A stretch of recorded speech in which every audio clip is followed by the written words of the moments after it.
I saved over $300,000 on a teacher's income, which was enough money for me to buy an apartment in Vancouver and rent it out. And I did all of this on a teacher's salary. So today I'm going to give you my top 10 tips on how I did that so you can save more money towards your future as well. It actually all starts up here.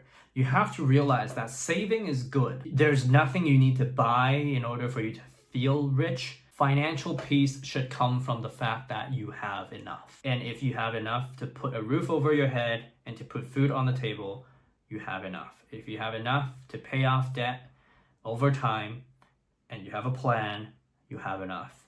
You don't need to go out to eat 5 times a week to prove anything. You don't need to consistently go out and drink with friends. You don't need to buy designer label clothing, makeup, or a nice car.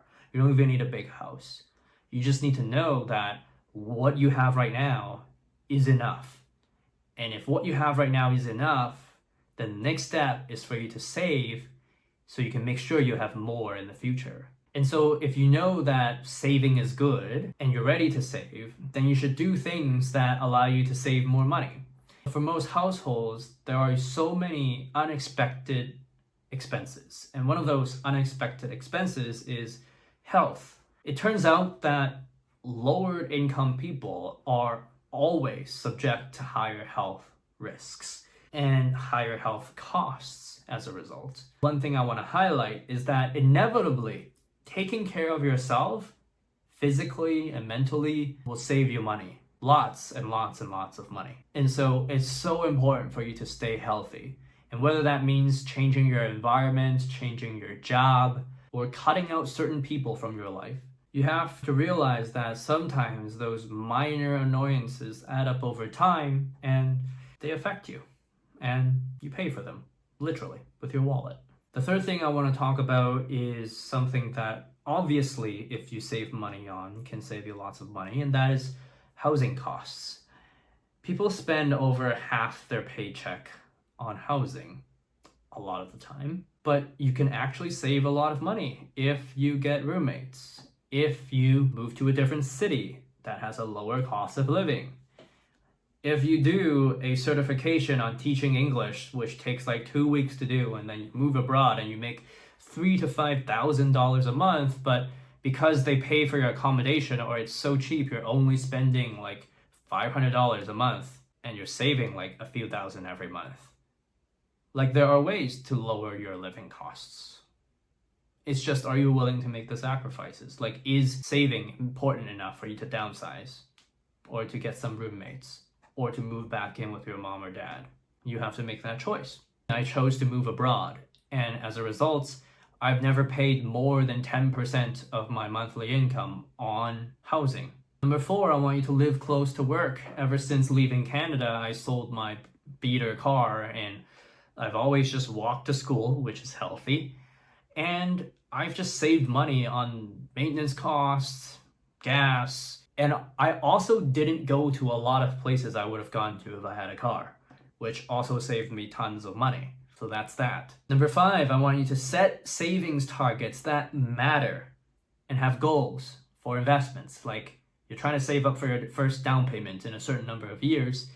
And so you know every month that's the amount you're saving towards the down payment. And things became real for me when in 2017 I signed a contract to buy a home, to buy the apartment that I now have in Vancouver. I knew that if I wanted to make that happen, I needed to save very aggressively. And so I did. I always ate at the cafeteria. I didn't go out at all. And in 3 years, I saved $120,000 towards the down payment. Like, you have to look at that situation and be like, if I do that, it will turn out so good for me in the future that it's worth the sacrifice.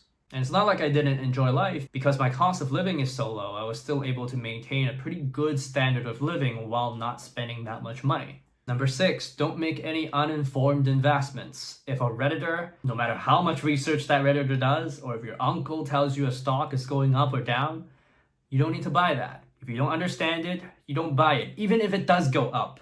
Because next thing you know, you'll be buying something based off of some other person's opinion, and it's gonna go down. And you never want to start that slippery slope, right? Like, listening to your uncle is like a gateway drug to losing money. It just opens you up to a whole new world of hurt and pain and addiction. Number 7, I want you to be careful of the lipstick effect. The lipstick effect says that whenever there's a recession, people end up buying more lipstick, which is like the last thing you should buy because it's literally something you don't need that you buy emotionally because it makes you feel better.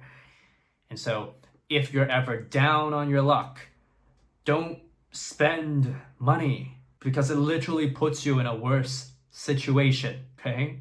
Find other ways. Go talk to a friend. Like, go out for a meal with a friend. But don't spend money on things you don't need because you're making an emotional purchase to make you feel better. If that becomes a habit, it's another slippery slope that opens you up for a lot of spending that doesn't need to happen. Number 8, when I was in high school and university, I loved fine dining. I was in Vancouver, there was a whole fine dining culture, and there were times when I would spend over $100 on a meal. I've since graduated from that stupid behavior, and now my hobby is watching YouTube videos, or playing a computer game, or going for a walk. My hobbies are a lot cheaper now than they used to be, and I'm thankful for that, because it saved me a lot of money. Number 9, you don't need the brand name of anything. When you go to a supermarket, all you need to do is look at the nutrition label and ingredients, and if they are kind of the same, buy the cheaper one. You don't need a luxury brand of peanut butter. It will not make your life significantly better. Now, that's not to say that you should put anything cheap and unhealthy in your body. All I'm saying is, when you're buying something and you're looking at 2 different brands, if one is more expensive but the ingredients are pretty much the same, then all you're doing is you're paying for the brand. And you can't eat brand. Number 10, if you want to save money, is to make more money, okay? But how? Well, you have to understand your job's growth ceiling. Like, for example, if you work at Starbucks, you'll know that your growth ceiling is probably manager in that store. And if you know the manager's been there for 10 years and not planning to leave anytime soon, then your growth ceiling is probably just supervisor. And so anytime you're at a job, you have to understand how far can you grow in how much time. And so if you cannot grow that much in a relatively short amount of time, maybe you should switch jobs, switch careers, switch workplaces to something where you'll be able to make a higher income in a relatively shorter amount of time, preferably as soon as you've built up enough skills and experience to do so, you move up. And let me give you a bonus tip right now. Number 11, I want you to start today. Pick one thing from the list of 10 things that I just talked to you about and start doing it today, because word and talk is cheap.